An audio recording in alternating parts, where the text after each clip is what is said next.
गीता अध्याय 1 श्लोक 21। यहाँ अर्जुन भगवान श्री कृष्ण से कहता है कि मेरा रथ दोनों सेनाओं के मध्य ले चलिए। यहाँ दोनों सेनाएं कौन है? एक कौरवों की है और एक पांडवों की है। अगर जो हम आध्यात्मिक रूप से समझें, जो कि हम पिछले श्लोकों को भी समझते हुए आए हैं, तो जो कौरव है वो हमारे राक्षसी गुण हैं और जो पांडव हैं वो हमारे दैविक गुण हैं। दैविक गुण किसे कहते हैं?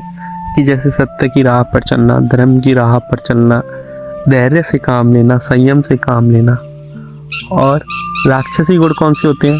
कि क्रोध करना, अहंकार करना, बात बात पर क्रोध करना, अपने माँ बाप को भला बुरा कहना। ये सब क्या है? ये सब राक्षसी गुण है। ऐसे ही हर मनुष्य के अंदर ऐसे युद्ध चल रहा है। कभी वह राक्षसी गुणों से काम लेता है, कभी वह जो पांडव के गुण हैं, जो कि धर्म के गुण हैं, जो कि देवताओं के गुण हैं, उनसे काम लेता है। हर मनुष्य की जैसे कि देखा जाए, हम अपने ऊपर ही लें तो कभी हम धैर्य से काम लेंगे तो कभी हम क्रोध से काम लेंगे। तो ऐसे ही हर मनुष्य के अंदर यह युद्ध चल रहा है। कुरुक्षेत्र भी हमारे मन को ही कहा जाता है कि जैसे कुरुक्षेत्र में कौरवों और पांडवों का युद्ध चल रहा था, ऐसे ही हमारे मन के अंदर कौरवों और पांडवों का युद्ध चल रहा है, कि जिसमें कभी कौरव विजयी हो रहे हैं, कभी पांडव विजयी हो रहे हैं।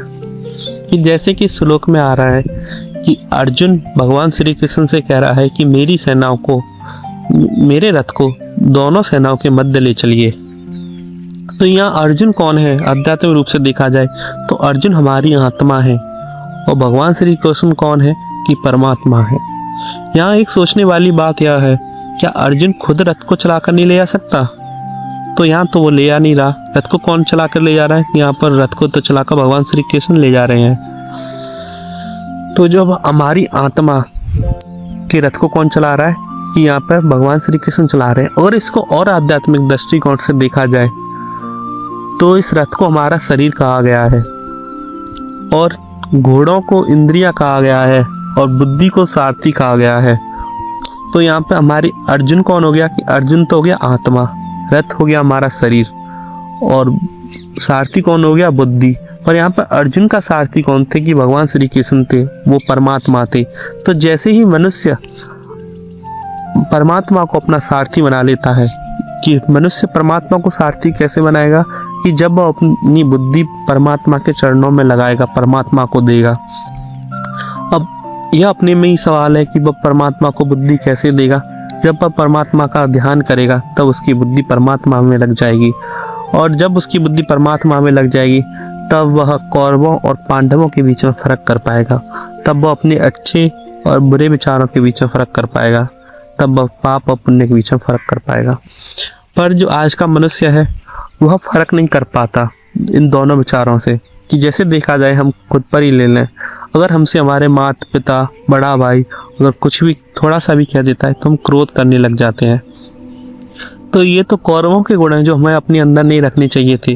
क्या हम फर्क कर पा रहे हैं? नहीं कर पा रहे। हम तो इस कौरवों के गुणों को भी खुद अपना ही गुण समझ के बैठे हुए हैं। तो यह श्लोक हमको यही समझाता है कि जब हम परमात्मा का ध्यान करेंगे और उनको बुद्धि देंगे तब हमारी बुद्धि सद्बुद्धि होगी और हम कौरवों और पांडवों के बीच में फ़र्क कर पाएंगे। जैसे जो हमारे अच्छे विचार हैं और बुरे विचार हैं, हम उनके बीच में फ़र्क कर पाएंगे और हम अपने अच्छे विचारों को अपने जीवन में उतारेंगे और बुरे विचारों को हम त्याग देंगे। पर जो आज का मनुष्य है, जो परमात्मा को भूले हुए बैठा है, वह ना तो अच्छे विचारों में फ़र्क कर पाता है, न ही बुरे विचारों में फ़र्क कर पाता है, और दोनों को एक ही समझते हुए बैठा हुआ है। जैसे कि आज हम क्रोध से, अहंकार से और इत्यादि ऐसे गुणों से हम अपना साथ ले रहे हैं। पर यह सब गुण कैसे? यह सब गुण त्यागने के लिए हैं। ऐसे हमको क्रोध नहीं करना चाहिए, अहंकार नहीं करना चाहिए। यह सब गुण क्यों हैं? यह सब तो हमको त्याग देने चाहिए, पर हम इन सब को अपना समझे हुए बैठे हैं। तो हमको इनको अपना नहीं समझना, हमको यह सब गुण त्यागने हैं। तो हम इस श्लोक का यही अंत करेंगे। धन्यवाद।